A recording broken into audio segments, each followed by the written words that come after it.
Assalamualaikum warahmatullahi wabarakatuh. Berjumpa lagi dengan saya Hasan Albana di Albanas Channel. Pada video kali ini kita akan membahas soal-soal TWK, tes wawasan kebangsaan untuk seleksi calon abdi negara tahun 2020. Saya sudah siapkan 9 soal yang akan kita bahas bersama-sama. Oke, langsung saja ke soal yang pertama. Sebagai negara yang berkembang dan memiliki banyak sumber daya alam yang melimpah, Indonesia merupakan negara penghasil sumber daya alam yang baik. Dari hal ini kemudian muncul sikap untuk saling hormat menghormati dan bekerja sama dengan bangsa lain. Hal ini termasuk pada pengamalan sila Pancasila. Oke, bekerja sama dengan negara lain itu merupakan pengamalan Pancasila sila kedua. Nah, di butir ke-10 sila kedua, sikap saling hormat menghormati dan bekerja sama dengan bangsa lain merupakan pengamalan dari sila kedua Pancasila yang berbunyi kemanusiaan yang adil dan beradab. Negara Indonesia memang memiliki sumber daya alam yang lebih banyak dari negara lain. Namun Indonesia tetap harus menghormati negara lain karena memiliki landasan sila kedua Pancasila untuk menghormati negara lain. Oh ya, buat teman-teman yang belum tahu, butir-butir pengamalan Pancasila bisa di-download di Google, di searching pengamalan butir-butir Pancasila. Nanti setiap sila itu ada poin-poin pengamalannya. Nah, kalian harus paham tentang itu. Oke, soal selanjutnya. Manusia sebagai ciptaan Tuhan yang Maha Esa didudukan sesuai dengan harkat, martabat, dan kodratnya. Merupakan esensi nilai Pancasila. A. Religius, B. Humanitas, C. Nasionalitas, D. Demokrasi, E. Sosialitas. Jadi jawabannya ini karena tentang manusia, berarti itu humanitas. Humanitas itu dalam Pancasila itu sila kedua. Kalau religius itu sila pertama, humanitas itu sila kedua, nasionalitas itu sila ketiga, demokrasi itu sila keempat, sosialitas itu sila kelima. Oke, soal selanjutnya. Hubungan antara NKRI dengan semboyan Bhinneka Tunggal Ika adalah A. NKRI dapat maju dengan semangat persatuan. B. Bhinneka Tunggal Ika merupakan tujuan kebersamaan. C. Persamaan derajat pada seluruh rakyat Indonesia. D. Kesempurnaan NKRI bukan berasal dari semangat kebhinekaan. E. Negara kesatuan bukan tujuan utama semboyan Bhinneka Tunggal Ika. Jawaban E pasti salah, karena NKRI itu tujuan utama semboyan Bhinneka Tunggal Ika. Kemudian jawaban D kita lihat. Kesempurnaan NKRI bukan berasal dari semangat kebhinekaan, juga salah, karena di Indonesia itu beragam, diperlukan semangat kebhinekaan. Persamaan derajat pada seluruh rakyat Indonesia ini tidak mencerminkan hubungan NKRI dan Bhinneka Tunggal Ika.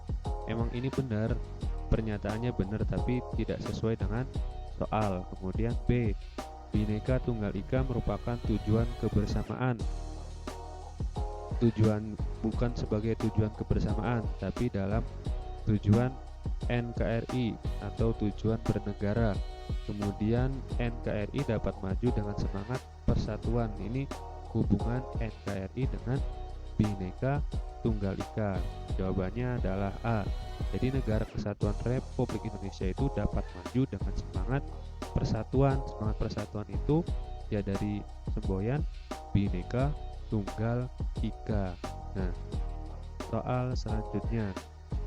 Prinsip Bhinneka Tunggal Ika yaitu asas yang mengakui adanya kemajemukan bangsa dilihat dari segi agama, keyakinan, suku bangsa, adat budaya, keadaan daerah, dan ras.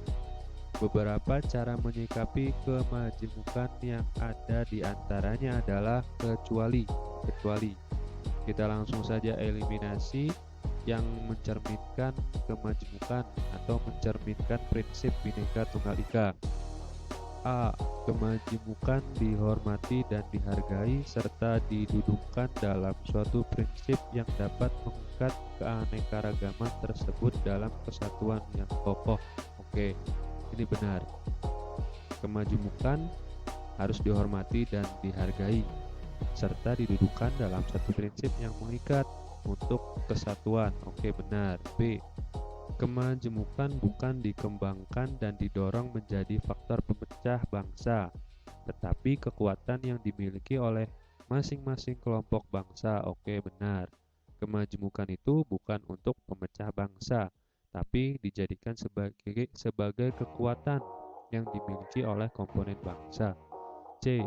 Kemajemukan diikat secara sinergi menjadi kekuatan yang luar biasa untuk dimanfaatkan dimanfaatkan dalam menghadapi segala tantangan dan persoalan bangsa. Oke, benar.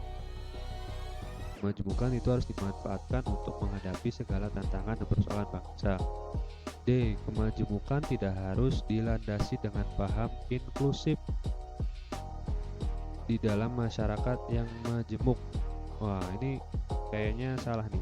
Kemajemukan itu harus dilandasi dengan paham inklusif. Kalau di sini tidak harus.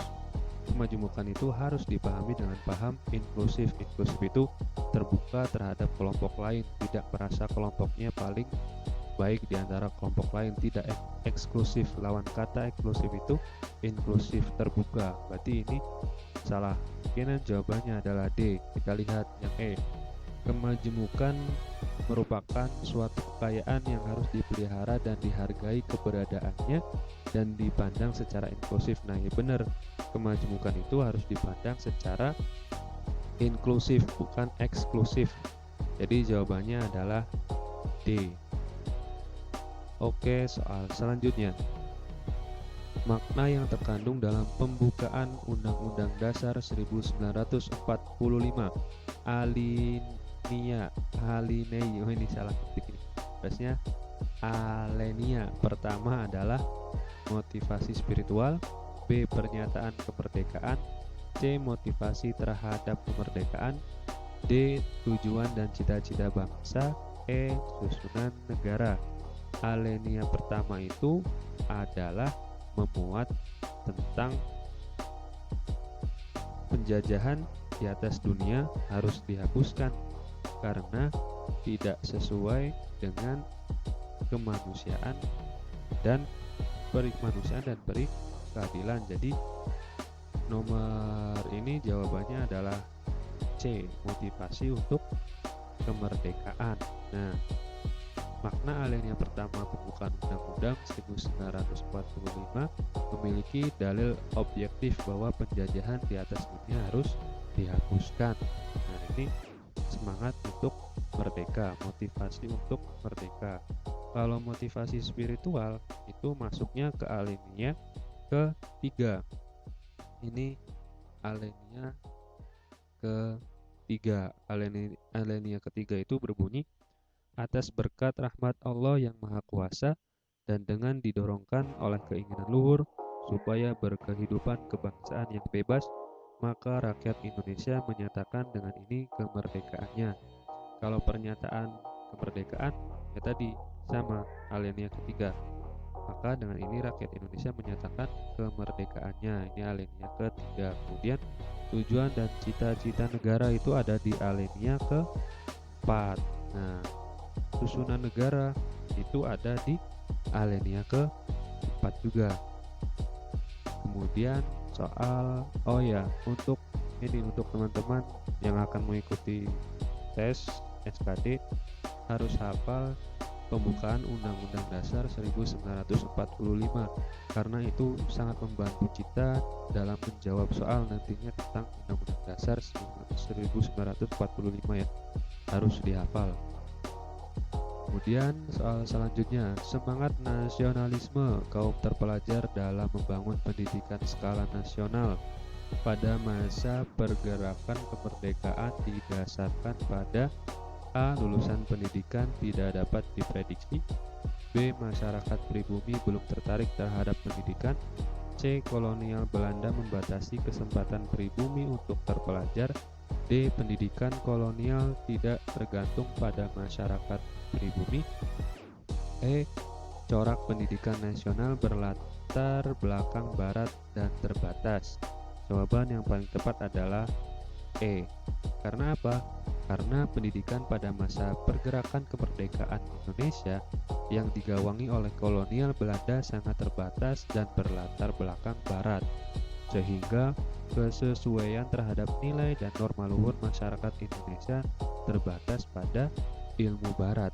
Makanya semangat nasionalisme kaum terpelajar tumbuh membangun pendidikan sekolah nasional pada masa pergerakan, karena ya ini pendidikan nasional berlatar belakang barat dan terbatas untuk kaum-kaum yang punya duit atau misalkan kaum-kaum yang dekat dengan pemerintah Belanda pada waktu itu.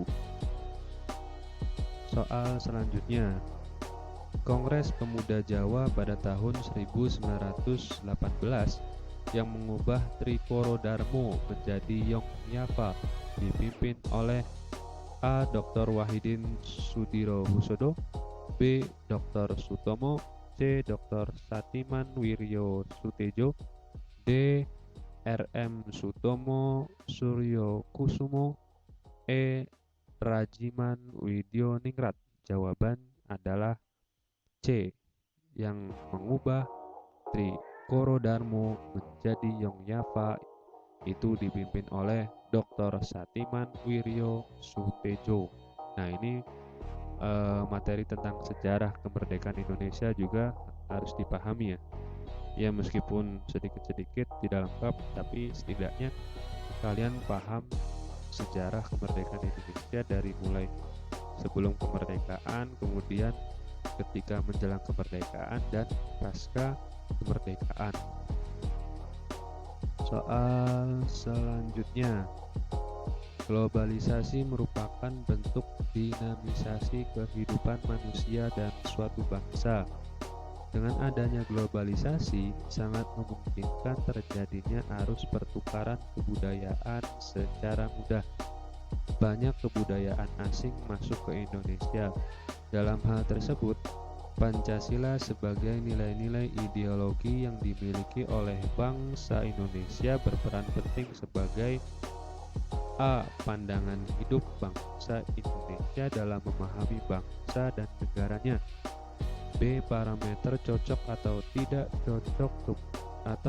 cocoknya kebudayaan asing diadopsi oleh bangsa Indonesia. C. Ideologi bangsa-bangsa di dunia dalam membentuk kebudayaan dan tatanan sosial yang lebih baik. D. Nilai dasar yang tumbuh dan berkembangnya globalisasi yang lebih baik. E. Nilai falsafah bangsa-bangsa dalam membentuk kebudayaan yang lebih beradab. Nah, jadi dipahami dulu soalnya, ini globalisasi itu sudah tidak bisa dibendung, atau misalkan banyak kebudayaan asing yang masuk ke Indonesia. Jadi Pancasila itu sebagai nilai ideologi itu berperan sebagai apa di bangsa Indonesia. Jadi jawaban yang paling cocok adalah sebagai parameter cocok atau tidak cocoknya kebudayaan asing diadopsi oleh bangsa Indonesia. Ketika ada budaya asing masuk ke Indonesia, Pancasila itu sebagai filter, sebagai parameter cocok atau tidak cocoknya kebudayaan asing itu masuk ke Indonesia. Nah, itulah peran penting Pancasila ketika ada kebudayaan luar yang masuk ke Indonesia atau ada arus globalisasi yang masuk ke Indonesia. Nah, seperti itu. Soal selanjutnya, kemerdekaan bangsa Indonesia tidak terlepas dari perjuangan para pejuang saat masa penjajahan, baik secara radikal maupun moderat. Perjuangan kemerdekaan bangsa Indonesia mulai terorganisir sejak tumbuhnya rasa nasionalisme para pejuang bangsa, terutama pada generasi muda dan kalangan terpelajar. Rasa nasionalisme tumbuh pertama kali di Indonesia dilatar belakangi oleh adanya munculnya gerakan orang-orang bumi putra terpelajar B. Masuknya pengaruh paham-paham yang sedang berkembang di negara Eropa.